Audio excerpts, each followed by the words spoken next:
औज़ुबिल्लाहि मिनश्शैतानिर्रजीम बिस्मिल्लाहिर्रहमानिर्रहीम। अस्सलामुअलैकुम। उम्मीद करती हूँ बेटे आप सब खैर वाफियत से होंगे। जी बेटे, अपना लेक्चर आज का शुरू करने से पहले हम देखेंगे हमने गुज़िश्ता लेक्चर में क्या पढ़ा था। गुज़िश्ता लेक्चर में हमने जो नात शुरू की हुई है उसका हमने बंद नंबर 2 की तशरीह की थी। तशरीह से पहले हमने उसमें उसके मुश्किल अल्फाज के मायनी और इस पूरे बंद का जो मफ़हूम है वो हमने देखा, और उसके साथ साथ हमने इसमें काफ़िया और रदीफ़ इनकी निशानदही की, और उसके बाद हमने बंद नंबर 2 की तशरीह की। आज हम जो करेंगे, आज हम इसके बंद नंबर 3 जो कि इसका आखिरी बंद है नात का, उसकी तशरीह करेंगे। और इसी तरह जैसे हमने पहले किया, हम इस बंद में भी पहले इसके मुश्किल अल्फाज के मायनी जो हैं वो देखेंगे। उसके बाद हम इस बंद का जो मफ़हूम है वो बताऊंगी आपको, और फिर इसमें हम काफ़िया और रदीफ़ की निशानदही करेंगे, और उसके बाद फिर हम इसकी तशरीह करेंगे। नात किस शायर ने लिखी, ये चीज़ें दोहराते हुए एक दफ़ा चलते हैं। नात शायर ख्वाजा अल्ताफ़ हुसैन हाली ने लिखी। हाली उनका तखल्लुस है जो उनके नाम का ख़ास हिस्सा है, जो वो अपनी शायरी में भी इस्तेमाल करते हैं। इस शायर ने ये जो नात इस निसाब में शामिल है ख्वाजा अल्ताफ़ हुसैन हाली की, उन्होंने ये किस हैयत में लिखी है, उन्होंने मुसद्दस की हैयत में लिखी है, यानी 6 मिसरों पर मुश्तमिल बंद, 3 बंद हैं जो कि 6 मिसरों पर मुश्तमिल है, यानी मुसद्दस की हैयत में लिखी गई ये नात है। ठीक है, और यहाँ पर उन्होंने हर बंद में एक अलग अंदाज में ही काफ़िया और रदीफ़ का इस्तेमाल किया है, एक तरतीब से नहीं।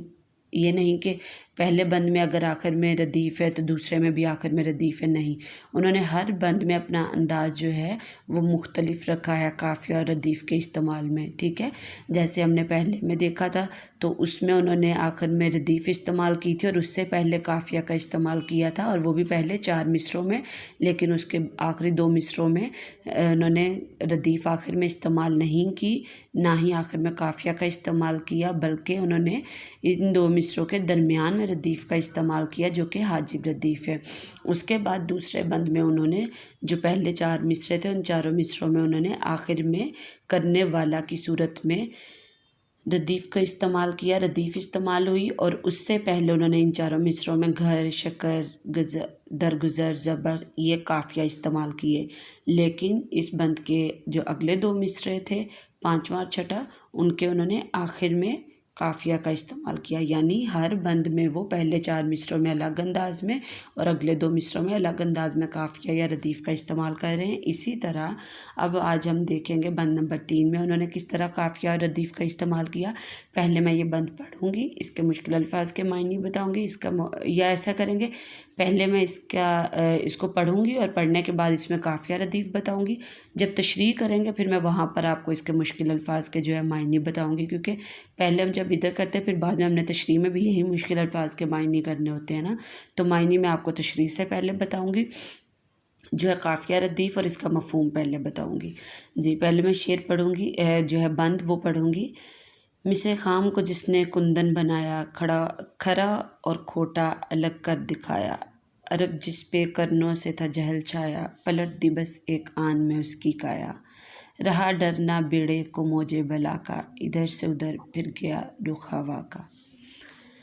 जी, इस बंद में शायर क्या कह रहा है कि रसूल पाक सल्लल्लाहु अलैहि वसल्लम के ऐसा नात की तारीफ़ यूँ कर रहा है कि आप सल्लल्लाहु अलैहि वसल्लम की आमद से पहले ये जो अरब वाले थे, उसने यहाँ पर मिसे खाम अरब के लोगों को कहा है, यानी कच्चा तांबा की तरह थे वो, यानी वो जहालत में डूबे हुए थे, वो कुफ्र व शिरक में डूबे हुए थे, वो अल्लाह से उनकी दूरी थी, वो अल्लाह को एक मानने से इनकार करते थे।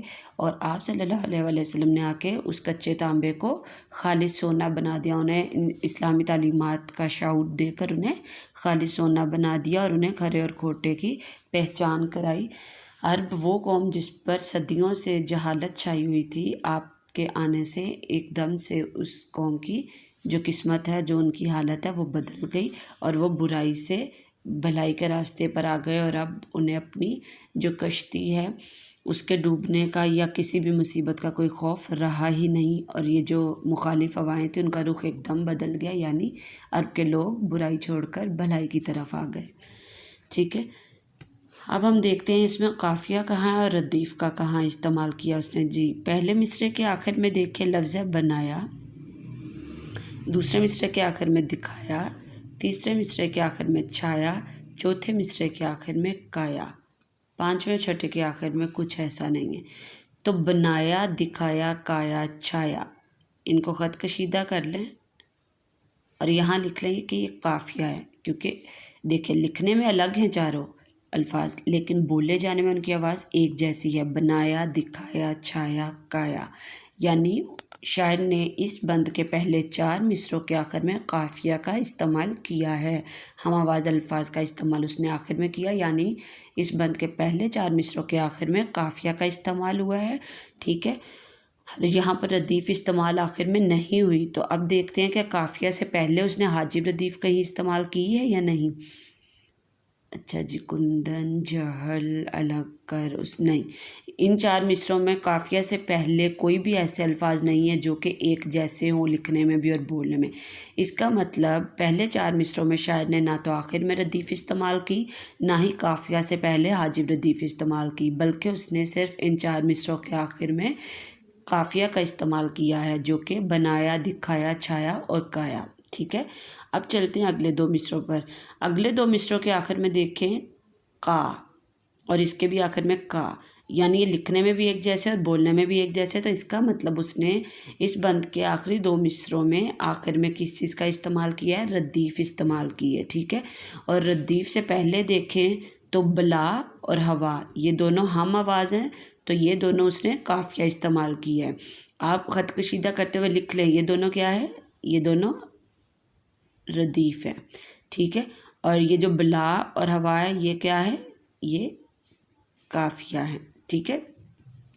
اس نے پہلے 4 مصروں کے آخر میں صرف قافیہ استعمال کیا، ردیف استعمال نہیں کی، نہ ہی اس نے ان 4 مصروں کے درمیان کہیں حاجب ردیف استعمال کی، صرف قافیہ استعمال کیا۔ لیکن آخری 2 مصروں میں اس نے ردیف بھی آخر میں استعمال کی ہے اور ردیف سے پہلے قافیہ کا استعمال بھی کیا ہے، ٹھیک ہے۔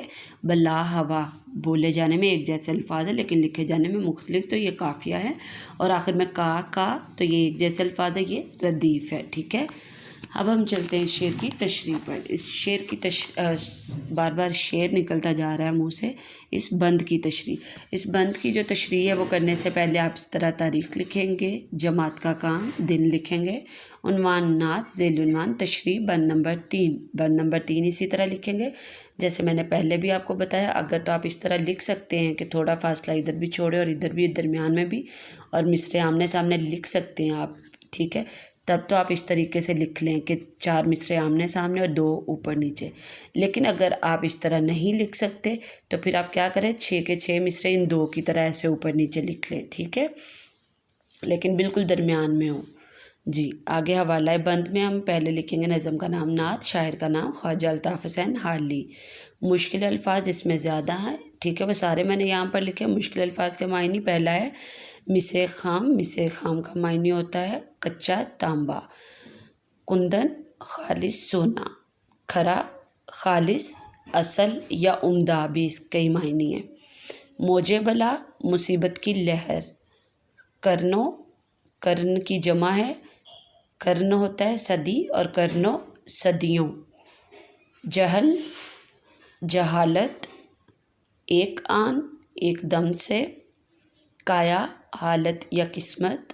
بیڑے، کشتی۔ کھوٹا، بیکار یا عیب دار یا وہ جو خالص نہ ہو، ٹھیک ہے۔ اب ہم اس کی تشریح کریں گے۔ نعت کے آخری شعر میں شاعر حضرت صلی اللہ علیہ وآلہ وسلم کے ایسا نعت کی تعریف کرتے ہوئے کہتا ہے کہ آپ صلی اللہ علیہ وآلہ وسلم نے کچے تانبے کو خالص سونے میں بدل دیا۔ اس شعر میں شاعر عرب کے جاہلوں کو کچا تانبا کہہ رہا ہے کہ اسلام سے پہلے وہ جہالت میں ڈوبے ہوئے تھے، اور آپ صلی اللہ علیہ وآلہ وسلم نے انہیں اسلام سے واقف کروا کے خالص سونا بنا دیا۔ آپ صلی اللہ علیہ وآلہ وسلم نے اپنی آمد کے بعد لوگوں کو کفر و شرک سے نکال کر اصل اور بیکار کی پہچان کروائی۔ عرب وہ قوم جس پر صدیوں سے جہالت چھائی ہوئی تھی، آپ صلی اللہ علیہ وآلہ وسلم نے ان کو اسلام کی تعلیمات سے شعور دیا اور ایک دم سے ہی جہالت میں ڈوبی اس قوم کی حالت یا قسمت بدل ڈالی۔ آپ صلی اللہ علیہ وآلہ وسلم کے تشریف لے آنے کے بعد ان کی کشتیوں کو کسی مصیبت کی لہر کا کوئی خوف نہ رہا اور ان مخالف ہواؤں کا رخ ہی بدل گیا، اور ان مخالف ہواؤں کا رخ ہی بدل گیا، یعنی لوگ برائی سے دور ہو کر بھلائی کی طرف آ گئے۔ ٹھیک ہے، یہ اس بند کی تشریح ہے۔ یہ تشریح آپ اسی طرح اپنی کاپی پر لکھیں گے اور اس کو آپ یاد بھی کریں گے، اس کے ساتھ ساتھ آپ یہ جو میں نے قافیہ اور ردیف کی پہچان کروائی یہ بھی کریں گے۔ ٹھیک ہے بیٹے؟